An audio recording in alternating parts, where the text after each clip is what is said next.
Assalomu alaykum. Avvalambor hurmatli kuzatuvchilar, kanalimiz a'zolari. Demak, bugungi mavzuyimiz molyar hamda absolyut va nisbiy massa. Mana sizlar bilan kimyo fanida hisob-kitobga asoslangan mavzularga ham yetib keldik. Demak, diqqatli bo'lasiz. Molyar, absolyut va nisbiy massa. Xo'p, o'quvchilar, massa tushunchasi sizga notanish emas.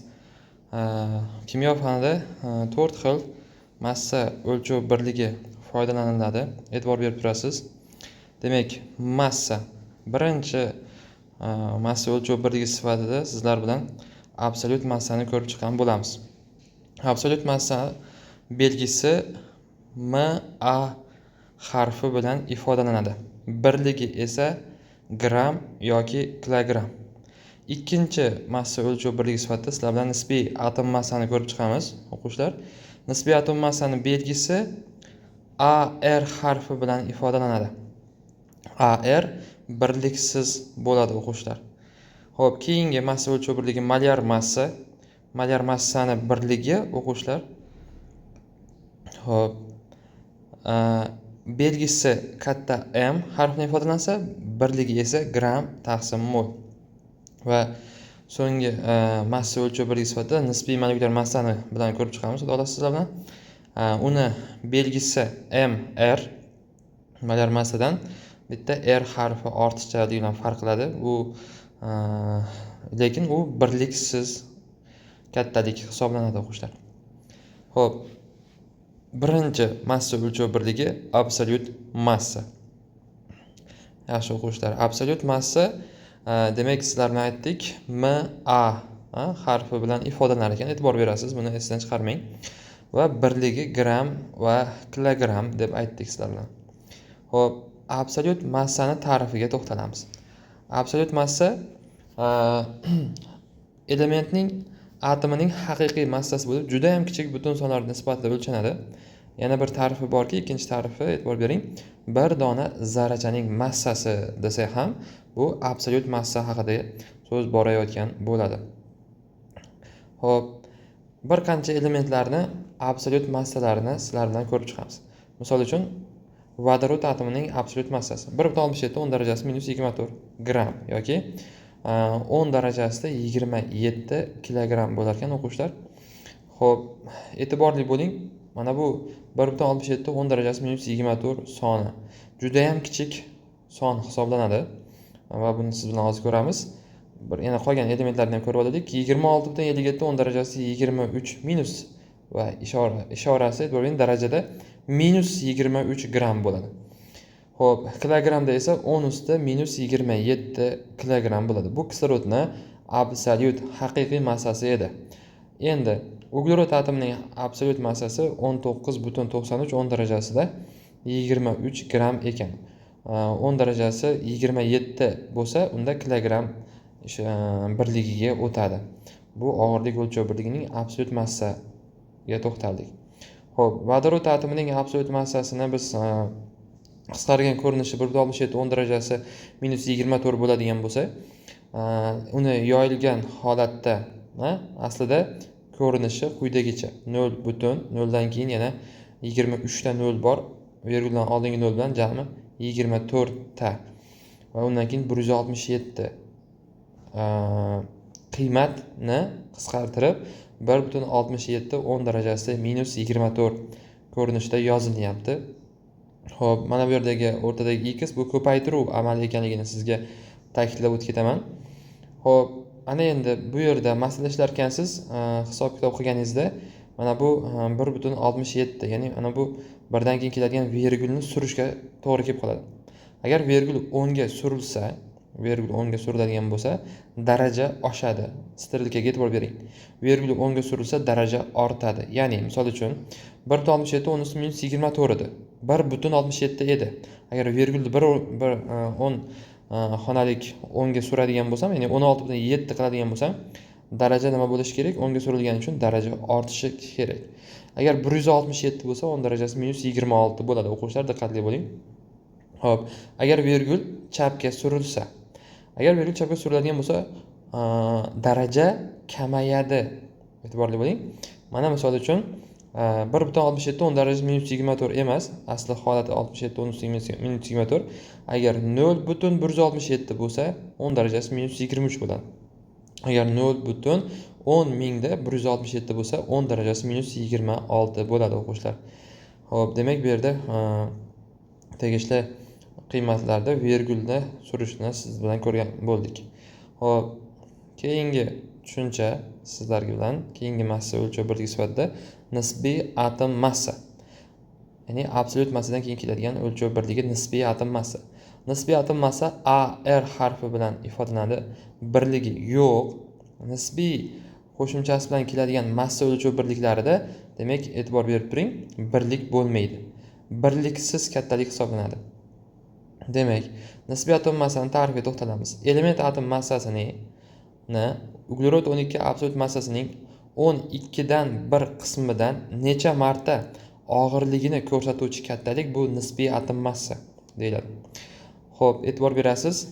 Elementlar davriy jadvalida har bir elementni tegishli og'irligi o'zi turgan katakchada berilgan bo'ladi va ular agar qoldiqli yaxlitlang holatda berilgan bo'lsa, biz hisob kitob qilayotganimizda u bizga noqulaylik bo'lgani uchun yaxlitlab olamiz. Yaxlitlashda sizga ozgina tushuncha bergan bo'laman, lekin siz yaxshi bilasiz yaxlitlashda. Agar virguldan keyingi b son 5 dan katta va 5 ga teng bo'ladigan bo'lsa, virguldan bitta oldingi a songa bir qarz qo'shib beradi. Misol uchun vodorod. Agar kichkina bo'lsa qo'shib bera olmaydi albatta. Agar 1,008 birdan keyingi birinchi son virguldan keyingi birinchi son 0. 5 dan kichkina. Yaxlitlaganingizda 1 ko'rinishda yaxlitlaysiz. Virguldan keyingi sondan tashlab yuborasiz, chunki 5 dan kichkina bo'lgani uchun. Xo'p, undan keyingisi kislorod misolida ko'ryapmiz. 15,918 10 darajasi. Xo'p, daraja yo'q bu yerda albatta. 15,918 virguldan keyingi son 9, 5 dan katta. Ana shuning uchun bir qarz qo'shib berib 16 qilib yaxlityapti. Mis atomi 63,546. 63 dan keyingi virguldan keyingi 3 dan keyingi son 5 bilan 5 ga teng va 5 dan katta bo'lsa bir qarz beradi dedik. 63 ga 1 ni qo'shib 64 qilamizda virguldan keyingi qismini tashlab yuborsak bo'ladi. Xo'p, va sizlarga diqqatli joyi o'quvchilar, xlor atomida xlorda nisbiy atom massa aynan xlorniki, boshqa elementlarni men ta'kidlaganim yo'qmi? Demak, bitta dona xlor atomida qoldiqli yaxlitlashimizga to'g'ri keladi. 35,453 bo'lgan xlor atom massasini nisbiy massasini yaxlitlarkansiz 35,5 qilib yaxlitlaysiz. Og'irligini hisoblaganingizda ham 35,5 og'irlik qo'shiladi tegishli birikmada kelganida. Mana shuni esdan chiqarmang. Qolgan hammasini qoldiqsiz yaxlitlayapmiz. Yaxlitlashdan maqsad qoldiqdan qanday ma'noda voz kechish, lekin aynan xlor qoldiqli yaxlitlanib qolar ekan. Xo'p, davom etamiz o'quvchilar. Bizda Avogadro doimiysi sizga tushuncha kirib keladi. Avogadro doimiysi Na harfi bilan ifodalanadi. Natriy emas bu. Mana shu ikkinchi indeksda bosma A bo'lishi kerak edi. Xo'p, 6,02 deyapmiz. 10 darajasi 23 qiymat bilan ifodalanadi. Bu e'tibor bering, plus 23. Absolyut massa minus 23 edi. Minus 23 bo'lganda virguldan keyin darajadagi soncha xona bor deb hisobladik. Mana bu yerda 6,23 mi? Bu virguldan keyin bo'ladi. Ya'ni ko'rinishi quyidagicha. Ya'ni virgul 6 dan keyin 23 xona son bor. Va ana bu 0,2 ni ayirib olsak 23 dan 21 xona qoladi. Ya'ni 21 xona son bo'ladi. Mana bu nollarni hisoblasangiz va 2 ni qo'shsangiz 22, 0 ni ham qo'shsangiz 23. Ya'ni 6 dan keyin 23 xona son borligini tevadagi 6,0,2,23 ifodasi mos keladi albatta. Xo'p, davom etamiz o'quvchilar. Absolyut massani aniqlash uchun nima qilamiz? Absolyut massani topmoqchi bo'lsak, nisbiy atom massani, ya'ni davriy jadvaldagi element nisbiy atom massasini Avogadro soniga bo'lib yuboramiz. Avogadro sonini yaxlitlab biz ma'ruf tongga ta'rif tematikamizda 6 10 + 23 beryapti. Mana qarab turing endi, yoki mana bu formulani aylantirib bizga nisbiy atom massa kerak bo'ladigan bo'lsa, demak nima qilar ekanmiz? Absolyut massani Avogadro soniga ko'paytirib olar ekanmiz o'quvchilar. Misol ko'ramiz, keling. Vodorodning absolyut massasi Ya'ni absolyut massani aniqlash uchun vodorod nisbiy atom massasini, ya'ni 1 ni Avogadro soniga 6,02 edi-yu, mana shuni biz nima qilyapmiz? Yaxlitlab 6,23 olyapmiz. Bo'lib yorsak 0,167 10 darajasi minus 23 bo'ladi. Minus 23 bo'ladi. Ishora demak juda ham katta songa bo'lgani uchun ishora qarama-qarshisiga o'zgaradi. Minus plus minusga aylanadi. 10 usti minus 23 bo'ladi. Va 0,167. Endi sizda variantlarda bunaqa javob bo'lmaydigan bo'lsa, siz virgul surishni bilasiz. Agar virgulni 10 ga suradigan bo'lsam, minusli darajali sonlarda daraja ko'tariladi. Ya'ni 1,67 10 darajasi minus 24 ko'rinishida. Yokida kislorod atomi 16 bo'lingan 6 10 usti 23. 2,67 10 darajasi 23 minusda bo'lyapti. Variantlarda bunaqa javob bo'lmaydigan bo'lsa, siz virgul surasiz, 10 ga sursangiz daraja ortadi, minus 24 gram bo'ladi. Kilogramda qanday bo'ladi domla desiz? 26,67 10 darajasi minus 24 emas, kilogramda 3 daraja qo'shiladi, 27 kilogram bo'ladi o'quvchilar. Yaxshi, uglerod atomining absolyut massasi aniqlash uchun, yo'q, nisbiy atom massasini topmoqchi bo'lsangiz, nima qilasiz? Uglerodning absolyut massasi bor. Uglerodning absolyut massasini siz bilan bundan oldingi slaydda ko'rdik. 1993 10 usti 20 1993 10 usti 24 degan edik. E'tibor bering. Bu yerda 1993 da yaxlitlab 20 desak nima deysizlar? 20 10 usti 24. Ana endi uni yana virgul surib chapga suradigan bo'lsak, daraja kamayardi-yu. 10 usti 23 bo'ladi. 2 10 usti 23 minusda. Ana shuni Avogadro soniga ko'paytirib olsak, ikkinchi formulaga asoslanib 6 10 usti 23 ko'paytirsak 12. Haqiqatan ham uglerodning nisbiy atom massasi davriy jadvaldagi tegishli oxirligi 12 ga tengligini ko'rishingiz mumkin bo'ladi. Yokida magniy atomining absolyut massasi 4 10 usti minus 23 bo'ladi. Uni Avogadro soniga 6 10 usti 23 ga ko'paytiradigan bo'lsangiz, nisbiy atom massasi 24 kelib chiqadi. Demak, o'quvchilar davom ettiramiz. Nisbiy molekulyar massaga yetib keldik. Massa o'lchov birliklarining 3-chisi hisoblanadi. Absolyut massani ko'rdik sizlar bilan. Nisbiy atom massani ko'rdik. Nisbiy atom massa o'z-o'zidan atomning massasi. Endi nisbiy molekulyar massa. M R harfi bilan ifodalanyapti, birliksiz. Demak, xulosa qilishingiz kerak o'quvchilar. Nisbiy qo'shimchasi, nisbiy old qo'shimchasi bilan kelayotgan massa o'lchov birliklari birliksiz bo'lar ekan. Kattaliklar birliksiz bo'lar ekan. Nisbiy molekulyar massaning ta'rifi. Modda molekulasi massasining uglerod 12 izotopi massasining 12 dan 1 qismidan necha marta kattaligini ko'rsatuvchi kattalik. Misol uchun, suvning molekulyar massasi. Vodorodning og'irligi, vodorod atomining og'irligi nisbiy atom massasi 1 va undan suv molekulasi 2 ta vodorod atomi turgan uchun 2 ga ko'paytiramiz va kislorod og'irligini qo'shamiz. Va 18. Karbonat angidridi sizga tanish bo'lgan.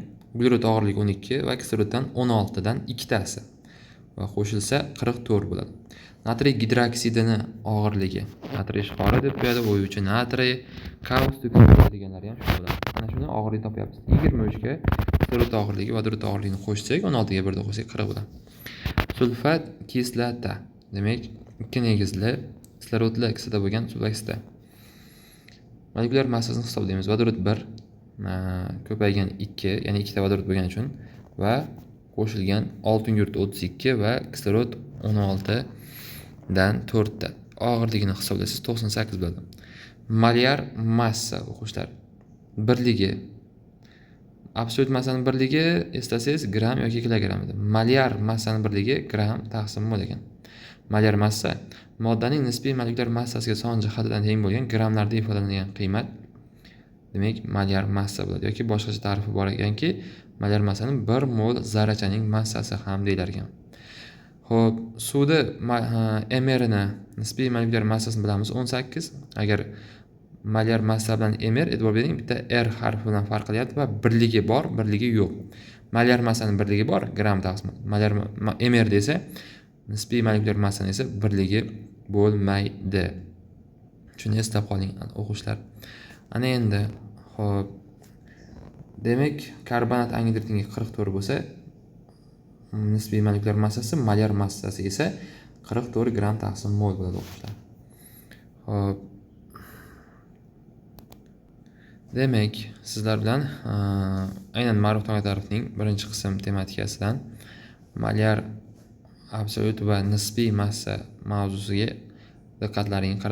qaratishlaringni so'rab qolaman. Demak, malyar massa ATS mashqlari birinchi savol. Malyar massa nima? 1 mol zarrachaning massasi dedik yaqinda.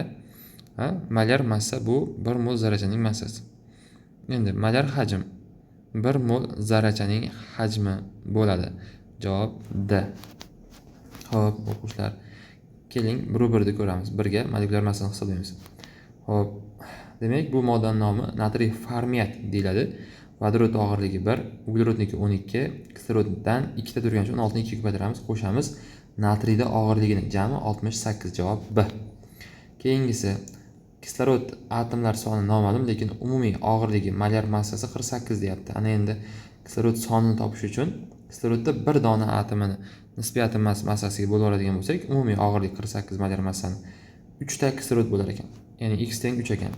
O'quvchilar, ana endi mana bu yerda x2 ni molyar massasi 28 bo'lsa deyapti. 2 ta x 28 ekan. O'z-o'zidan bitta x topish uchun 2 ga bo'larasiz. 14 gram. A javob bo'ladi.